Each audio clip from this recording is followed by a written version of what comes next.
Boa tarde a todos, meu nome é Luiz Espirafico e eu vou apresentar agora o projeto da matéria de instrumentação e experimentação sobre a técnica de congelamento de sorvete.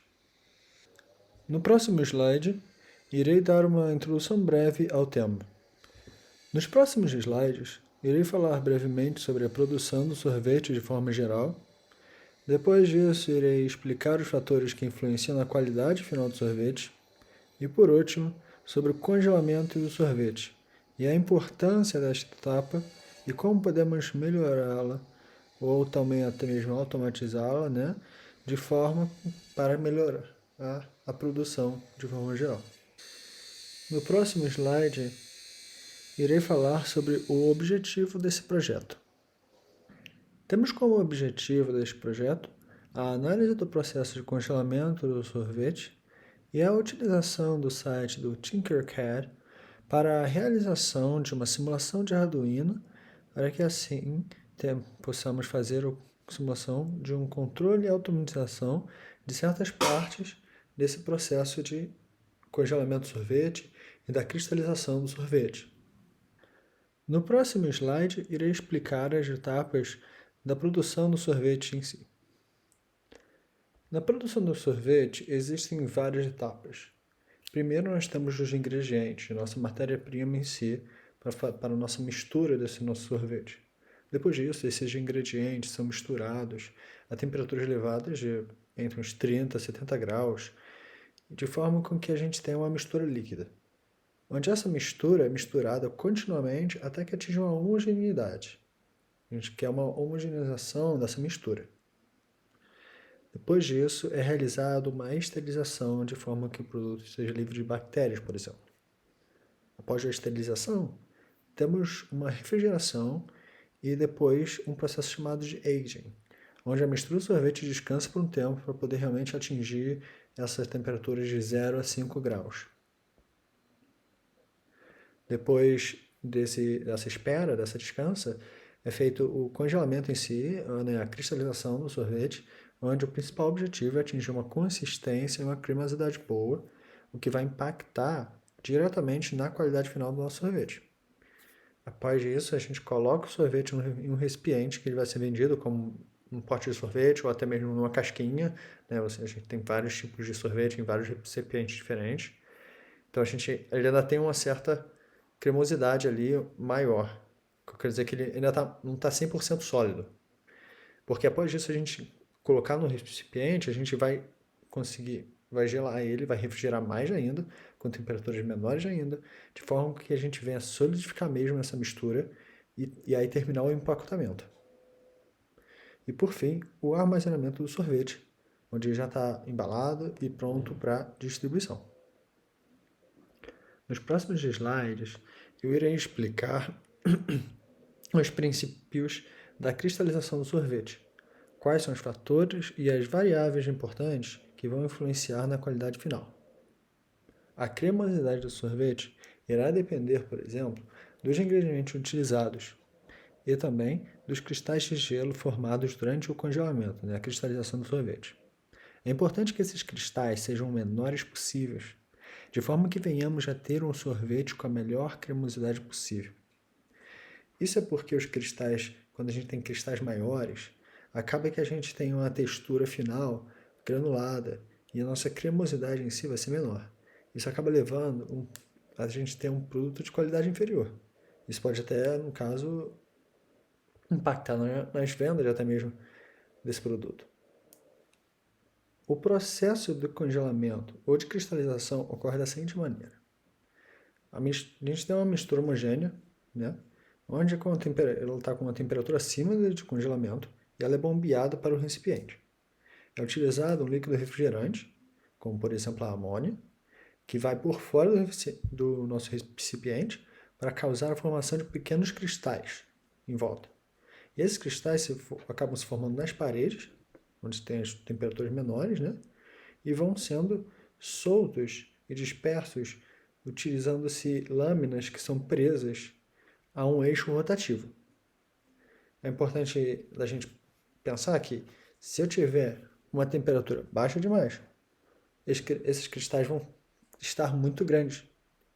na parede. Eles vão começar a crescer rápido demais. Se eu tiver uma temperatura acima da que eu quero, eles não vão crescer o suficiente. A mesma coisa com a lâmina. Se ela estiver rodando rápido demais, não vai dar tempo de criar os cristais bom o suficiente. Enquanto se ela estiver lenta demais, ela vai deixar cristais ficarem grandes, o que também não é bom. Nesta imagem ilustrativa, a gente pode ver o processo em si. Fica mais fácil de visualizar em si. A gente consegue ver aqui que a gente tem esses cristais se formando aqui na parede do recipiente, onde aqui a gente tem um líquido refrigerante que percorre aqui essa parede. Esses cristais são retirados por essas lâminas, de forma com que são essas lâminas que são presas no eixo rotativo até, que a gente chama de dasher, esse eixo rotativo.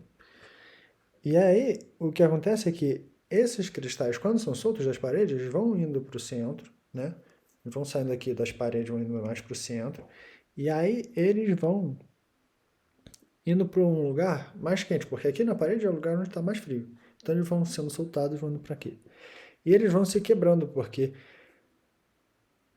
se rompendo, formando cristais menores por estar com uma temperatura maior. O que acontece então é como eu acabei de mencionar, que se essas lâminas estiverem aqui, está passando, com a velocidade abaixo da desejada, vai se formar cristais grandes demais, e mesmo eles se rompendo aqui, eles não vão se romper para ficar cristais pequenos o suficiente para ficar com uma consistência boa. Ao mesmo tempo, se essa lâmina passar muito rápido, não vai dar tempo dos cristais se formarem num tamanho bom também, porque a gente precisa desses cristais, a gente precisa da nucleação aqui ocorrendo para a gente conseguir realmente congelar esse sorvete. Ao mesmo tempo, é a mesma coisa para temperatura. Se tiver muito baixa, a gente não vai conseguir congelar o sorvete, a gente não vai conseguir criar os cristais. Mas se estiver muito alta, a gente vai criar cristais grandes e isso não é bom para a nossa qualidade final. Nos próximos slides, eu irei explicar a metodologia que eu irei utilizar no projeto em questão. Para a simulação com Arduino, será utilizado o Tinkercad. Ele tem alguns benefícios, como por exemplo, o seu uso é gratuito, o acesso é online, e sendo assim a gente consegue acessar de vários lugares, de vários computadores. Não é necessário que você de repente, eu só consigo usar desse computador porque está tudo salvo aqui. Não, você consegue usar de vários computadores, poder ser online. E além disso, ele permite o compartilhamento de projetos, o que é algo muito bom. Aqui nós iremos estudar 4 casos. O primeiro caso que nós iremos estudar é um caso em que nós temos a temperatura que está acima da desejada nas paredes do recipiente. Já no segundo caso, nós vamos ter a temperatura abaixo da desejada nas paredes do recipiente.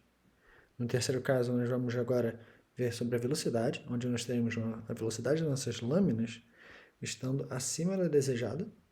E por último, no quarto caso, nós teremos a velocidade das lâminas abaixo da desejada. Eu irei utilizar LEDs para poder sinalizar mudanças. Isso pode ser feito para sinalizar para alguém como operar a máquina para ajustá-la. Ajustar para conseguir a temperatura desejada ou a velocidade desejada. Mas isso também pode ser substituído de forma que essas mudanças sejam automatizadas. Ao invés de você fazer o LED piscar, ou acender um LED ou acender outro LED, você pode fazer com que você mude realmente a velocidade automaticamente ou mude a nossa temperatura.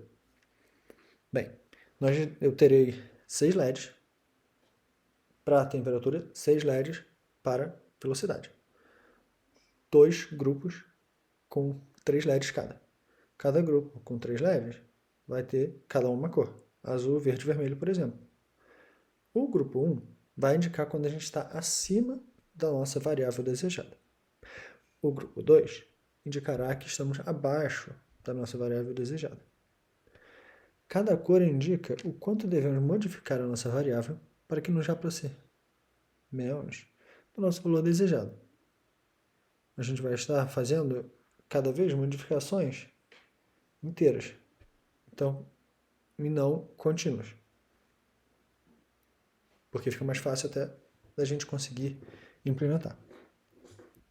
Agora eu irei falar de um exemplo com uma situação em que a temperatura está começando acima da desejada. Vamos supor, primeiro antes, que a gente tem uma certa válvula, né, que libera ou restringe o fluxo de líquido refrigerante que a gente tem.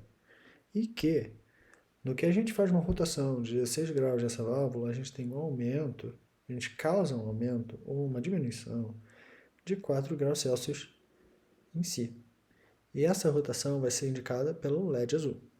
Se a gente fizer uma rotação de 8 graus na válvula, a gente vai ter um aumento ou diminuição da nossa temperatura de 2 graus Celsius.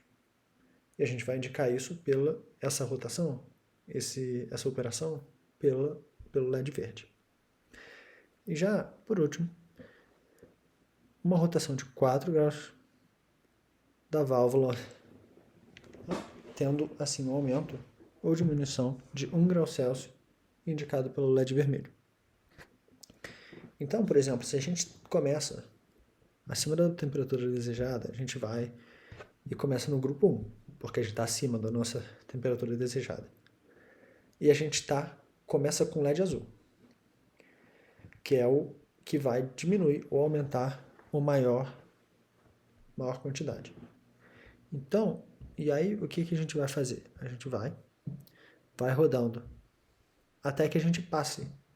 Se a gente passar e agora a gente ir para o grupo 2, significando que agora a gente está abaixo da temperatura desejada, a gente vai para o grupo 2, vai gerar ao contrário a válvula, e, além disso, a gente vai fazer o seguinte, a gente vai para o LED verde.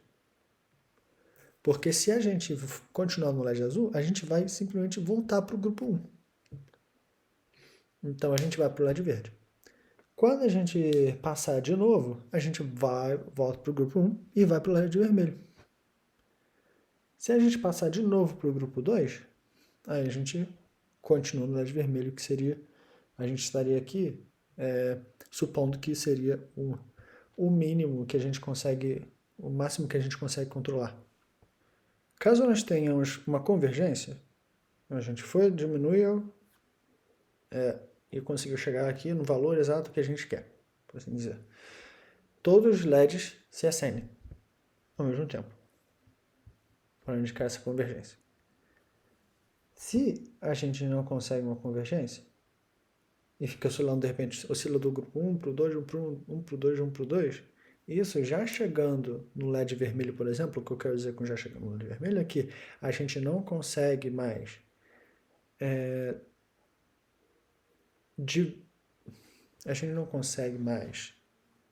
mudar a temperatura de forma menor do que aquilo, então a gente atingiu a temperatura, velocidade mais perto da nossa desejada. Por último, essas foram as referências utilizadas até agora no projeto, e muito obrigado por terem assistido.